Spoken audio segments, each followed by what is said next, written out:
नमस्कार दोस्तों, आप सभी का स्वागत है हमारे अपने ऑनलाइन चैनल इन्फिनिटी मैथ और रीजनिंग क्लासेस में। आज हम लोग बात करने वाले हैं सीटेट के बारे में और सीटेट का पेपर 1 का हम लोग सिलेबस देख रहे हैं। बिल्कुल, सीटेट पेपर 1 है ना। आप सभी जानते हैं कि सीटेट के 2 पेपर होते हैं, एक पेपर 1 और पेपर 2। अब थोड़ा सा मैं एक ओवरव्यू दे रहा हूँ। अब वैसे आपको जानकारी होगी, लेकिन फिर भी, क्योंकि सीटेट पेपर 1 में 1 से 5 तक का आता है और पेपर 2 में आपके पास में 6 से 8 तक का आता है। ठीक है, यानी कि 1 से लेकर के 5वीं क्लास और 6 से लेकर के 8वीं क्लास तक पेपर 2 में आता है। तो पेपर 1 का जो सिलेबस जो मैथ का है, पेपर 1 के आपके पास में 150 नंबर के प्रश्न है। ठीक है, 150 प्रश्न 150 नंबर के होते हैं। और हम लोग जो पेपर 1 में जो मैथ का सिलेबस है, जो गणित का पाठ्यक्रम है, ठीक है, उसके बारे में हम लोग बात करेंगे यहाँ पर। और काफ़ी लोगों की डिमांड थी कि सर अब सीटेट का भी आप लोग सिलेबस बनाए, क्योंकि सीटेट का जो आपका सिलेबस है, सुनना, सीटेट का जो आपका सिलेबस है वो सीटेट का रीट यानी कि राजस्थान के जो टेट का एग्ज़ाम होता है रीट, उसके लगभग पैरेलल चलता है, क्योंकि रीट वाले सीटेट से ही कॉपी करते हैं जनरली। सीटेट का जो है वो एमपी टेट के पैरेलल भी चलता है। सीटेट के अकॉर्डिंग ही आपके पास में हरियाणा टेट चलता है और यूपी टेट भी चलता है ना। तो लगभग जितने हिंदी भाषी राज्य हैं, जितने हिंदी भाषा वाले राज्य हैं, वहाँ पर लगभग सेम सिलेबस सब में चल रहा है और वो लगभग आपके पास में सीटेट से ही कॉपी है। तो आज हम लोग बात करने वाले हैं कि सीटेट का जो गणित का सिलेबस क्या है। ठीक है, बाकी विषय का आप देख लेना अपने स्तर पर। मैं गणित का जो आपके 30 प्रश्न हैं, 30 प्रश्न में आपके 15 प्रश्न तो पेडागोगी के आते हैं, यानी कि आपके पास में गणित शिक्षण की जो विधियाँ हैं, है ना, किस प्रकार से हम लोग गणित को पढ़ाते हैं, उसके जो है 15 प्रश्न रहेंगे। और बाकी जो टॉपिक है आपके, इसके आपके 15 प्रश्न रहेंगे। तो उन 15 प्रश्नों के लिए आपको क्या क्या टॉपिक पढ़ने पड़ेंगे, देखिए ध्यान से, कि अब ये आप कहोगे सर 15 प्रश्नों के लिए हम लोग इतनी मेहनत करेंगे, है ना। तो 15 प्रश्नों के लिए करनी पड़ेगी। यहाँ एक एक नंबर की वैल्यू है, एक एक नंबर बहुत बार सुनते हैं हम लोग, कट ऑफ में इतने से रह गया, 0.1 से रह गया, 0.5 से रह गया, है ना। तो ये एक एक नंबर ही आपको धीरे धीरे करके ग्रो करवाएंगे, है ना। अगर आपके मैथ में अच्छे नंबर है तो बाकी सब्जेक्ट की आपको टेंशन कम हो जाएगी, है ना। जनरली क्या होता है, बाकी सब्जेक्ट में नंबर आ जाता है, गणित में नहीं आ पाते। तो हम लोग सिलेबस की बात करते हैं कि सिलेबस क्या क्या है, ध्यान से देखना। ये आपके पास में सीटेट पेपर 1 का सिलेबस है, जो बाकी राज्यों में भी लगभग सेम इसके अकॉर्डिंग ही चलता है। तो सबसे पहले अगर आप लोग ध्यान से देखोगे तो इसमें सबसे पहले आपको ज्योमेट्री लिखा हुआ है ना। बाकी राज्यों में क्या ज्योमेट्री नीचे की ओर होता है और हम लोग जब पढ़ते हैं किताबों में तो भी ज्योमेट्री लास्ट की तरफ होता है, लेकिन सीटेट वालों ने ज्योमेट्री को सबसे पहले रखा है।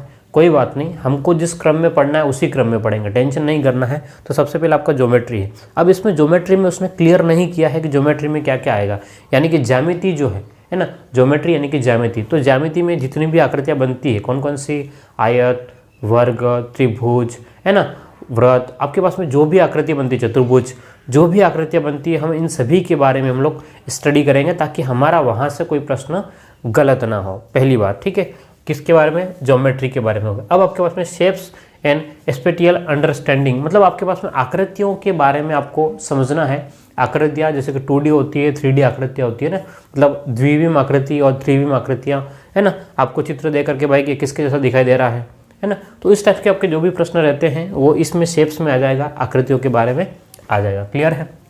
अब आपके पास में सॉलिड अराउंड अस, हमारे चारों ओर जो ठोस आकृतियाँ हैं उसके बारे में हमको स्टडी करना है, पढ़ना है। इसका मतलब ये नहीं कि हमको फिजिक्स पढ़नी है, ठीक है, भौतिक विज्ञान पढ़नी है, ऐसा कुछ नहीं है। हमें जो आकृतियाँ दिख रही है वो किस प्रकार की दिख रही है। जैसे हमने सिलेंडर को देखा तो वो किसके जैसा दिख रहा है। हमने अगर सिर पे लगाने वाली टोपी देखी है ना, कौन, तो वो किसके जैसा है। मतलब इस टाइप से आपके प्रश्न पूछे जाएंगे जो 3D के होंगे, त्रिविम के होंगे, ठीक है। किसमें, आपके पास में सीटेट की हम लोग बात कर रहे हैं, ठीक है। चलिए देखिए ध्यान से। उसके बाद में आपका सबसे मेन टॉपिक ये आता है, ध्यान से देखना। एक तो मेन टॉपिक आपका ज्योमेट्री के बारे में है और अगला जो है सबसे ज़्यादा नंबर्स के बारे में। इसके ऊपर बहुत सारे प्रश्न आते हैं और नंबर्स में ही हम लोग ये सब चीज़ें देखने वाले हैं, ठीक है। नंबर्स में तो नंबर यानी कि आपके पास में जो संख्या पद्धति होती है, नंबर सिस्टम होते हैं, ठीक है, उसके बारे में हम जानकारी हासिल करेंगे और काफ़ी अच्छा सीखेंगे। प्रश्नों को प्रैक्टिस क्वेश्चन करने के साथ में हम लोग चलेंगे। ऐसा नहीं कि एक प्रश्न देखा और आगे बढ़ गए। पूरा सिलेबस, जैसे अगर आप लोग प्लेलिस्ट में जाकर के देख लेना कि मैंने रेट का जो सिलेबस लगभग 100 से ऊपर वीडियो कराए हैं, 100 से ऊपर क्लासें हैं, टेस्ट भी लिए हैं। तो ये मान के चलना कि सीटेट के लिए भी हम लोग बिल्कुल पूरा डिटेल से देखेंगे, सभी प्रश्नों को देखेंगे और प्रैक्टिस भी करेंगे और टेस्ट भी लेंगे और बिल्कुल फ्री रहेगा आपका, ठीक है।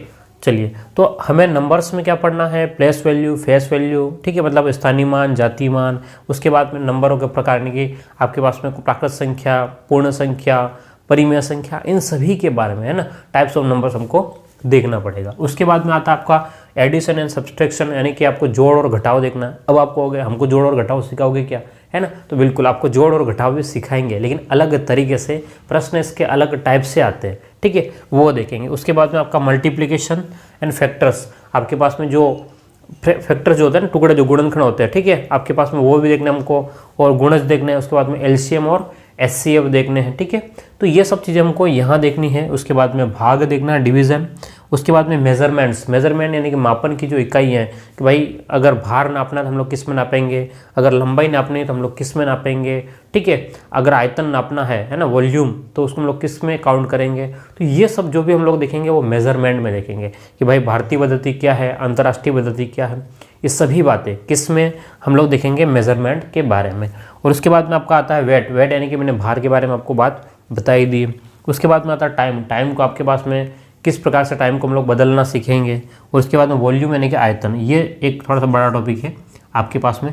जो बड़ा टॉपिक है वो ये रहे, ठीक है, आपके पास में इनमें टाइम आपका ज़्यादा लगेगा जहाँ मैं स्टार लगा रहा हूँ, ठीक है, आपके पास में बाकी तो दो क्लासों में आपका निपट जाएगा। इसके बाद में डाटा हैंडलिंग आता है। डाटा हैंडलिंग का मतलब है कि माध्य ज्ञात करो। पिछले वाले में आपके पास में शायद दिसंबर का जो पेपर था सीटेट का, वहाँ पर माध्य ज्ञात करने वाला आया हुआ है। उसके बाद में आपका पैटर्न है ना, अलग अलग टाइप के आपके संख्याओं के पैटर्न बनेंगे, उनको समझना है। और अगला जो आपका आता है मनी के बारे में, ठीक है, तो इसके लगभग 3-4 क्लास है, इसके बारे में हम लोग देखेंगे। तो ये आपके पास में अंतिम जो है पेडागोगी, पेडागोगी के आपके अलग से 15 प्रश्न होंगे। और उसको पेडागोगी जो आपका पेपर 1 में, पेपर 2 में, अलग अलग राज्यों में लगभग सेम है, कुछ भी अंतर नहीं है। तो हम सबको मिला करके एक ही देखने वाले हैं, अलग अलग इनको नहीं पढ़ेंगे। तो ये आपके लेवल 1 का जो है ना, लेवल 1 यानी कि राजस्थान के हिसाब से बोल रहा हूँ मैं, ठीक है। बाकी आपके सीटेट पेपर 1 का जो सिलेबस जो है वही अलग अलग राज्यों में अपने अकॉर्डिंग चलता है, ठीक है। तो जो लोग अगर एमपी टेट की तैयारी कर रहे हैं, यूपी टेट की तैयारी कर रहे हैं, या राजस्थान टेट यानी कि रीट की तैयारी कर रहे हैं, या हरियाणा टेट की तैयारी कर रहे हैं, तो अभी इसके साथ में बने रहे हैं आप लोग। ये जैसे ही कंप्लीट होगा, है ना, कुछ अलग चीज़ें जो होगी वो इस सिलेबस में अगर नहीं है तो वो हम लोग वहाँ देख लेंगे। कुछ राज्यों में क्या हो जाएगा, इसके साथ में आपका पेपर 2 के भी टॉपिक दिए गए, जैसे कि रीट में दिया गया, एमपी टेट में दिया गया, यूपी टेट में दिया गया, तो पेपर 2 को भी हम लोग साथ चलाने वाले हैं। इसके साथ में कौन सा चलेगा, पेपर 2 भी चलेगा। तो पेपर 2 का सिलेबस भी हम लोग अभी डिस्कस करने वाले हैं, ठीक है। तो एक बार इस पूरे को आप लोग इसको लिख लें, है ना, लिख ले, स्क्रीनशॉट ना करें आप सबसे पहला, क्योंकि पहली क्लास ही आपकी, ये मान के चलना कि ये आपका सिलेबस जो है वही पहली क्लास है। क्योंकि हमें पढ़ना क्या है ये पता होना चाहिए, क्योंकि मैटर इतना सारा है और यूट्यूब पे तो जितना सारा कंटेंट हो गया है, हम कंफ्यूज रहते हैं कि भाई कहाँ से पढ़े, है ना, इतना सारा मैटर हो गया, भाई किस चैनल से पढ़े वो भी क्लियर नहीं कर पाते बहुत बार, ठीक है। तो आप लोग आराम से इसको लिख लें, ठीक है, या स्क्रीनशॉट ले लें या वीडियो को पॉज करके लिख लें, जैसे भी आपको उचित लगे। तो ये हमारा आज का सिलेबस जो था इस पेपर 1 में, किसके लिए, सीटेट का, जो आपके 30 नंबर के जो प्रश्न हैं वो यहीं से होंगे। तो इस पूरे सिलेबस को हमने डिस्कस किया है। अब हम लोग अगली क्लासेस को स्टार्ट करने वाले हैं और सबसे पहले हम लोग पढ़ने वाले हैं नंबर सिस्टम के बारे में। किसके बारे में, संख्या पद्धति, नंबर सिस्टम्स के बारे में पढ़ने वाले हैं, और यहीं से ये सब चीज़ें शुरू करेंगे और बाद में हम लोग इधर पहुँचेंगे, ठीक है। तो ये आपके लिए एक सूचना थी कि हम लोग स्टार्ट करने जा रहे हैं, और आप लोग इनको शेयर ज़रूर करें जो लोग सीटेट की तैयारी कर रहे हैं, चाहे आप यूपी से हो, चाहे एमपी से हो, अब हरियाणा से हो, या आप बिहार से या छत्तीसगढ़ से, ठीक है। क्योंकि लगभग सभी राज्यों के लोग तो सीटेट की तैयारी करते हैं, क्योंकि सेंट्रल लेवल का एग्ज़ाम है, सभी राज्यों के लिए है। तो आप लोग इसको तैयारी के साथ में लोगों को शेयर करें। देखो, अगर आप लोगों का रेस्पॉन्स जो आएगा उसी के अकॉर्डिंग फिर मैं वीडियो बना पाऊँगा। नहीं, आप लोगों का रेस्पॉन्स बहुत बार नहीं आता, लोग व्यूज़ नहीं करते हैं, देखते भी नहीं हैं, है ना। भाई आप पढ़ो, देखो आपको ज़रूरत होगी तो आप देखोगे, ये सीधी बात है, लेकिन एटलीस्ट आप देख रहे हो तो लाइक ज़रूर कीजिएगा और चैनल को सब्सक्राइब ज़रूर करें। चलिए, ओके, थैंक यू।